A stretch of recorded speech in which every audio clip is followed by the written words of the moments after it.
Айпаев телефон шалғаннан кейін жинала бастады дедіңіз. Үлкен тыныш жігіттер жинала бастады. Сол кезде төбелесі басталатынын, бізді ұратынын білдім деп тұрсыз. Дұрыс па? Егер мен шақырмасам. Бізді ұрып тастайтынын білдім деп айттыңыз жаңа. Дұрыс па?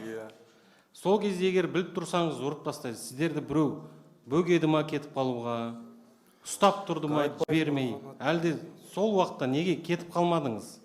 Мемлекеттік айыптаушыны қойын деп тұрған сұрағы осы деп ойлаймын. Нұрғанат өзі жібермеді. Оның үстіне мен де Шерзатты күттім. Шерзат келіп кешірім сұрайды. Енді ана жерде сіз өзіңіз айтып тұрсыз ғой. Бір топ балалар жиналып, өздері үлкен, ірі, денелі. Мен сондықтан екі әнемді шақырған болатын. Неге шақырмай өзіңіз кет қалмадыңыз?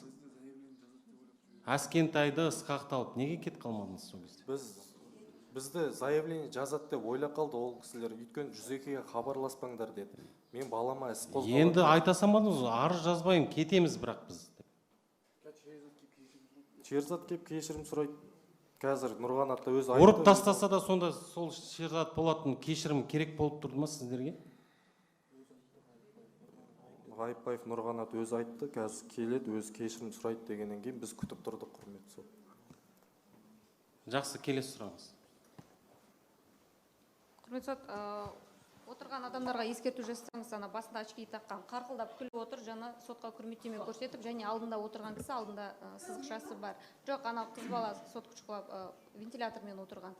Кәдімгідей қарқылдап күліп отыр. Болмаса сот залынан шығарып жіберуіңізді сұраймын ол қызды. Тұрыңызшы.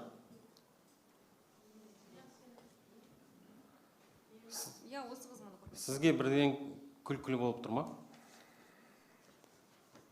Өзіңіз енді күліп отырсыз ғой бәрібір.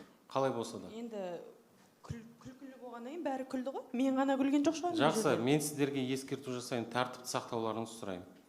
Отырыңыздар.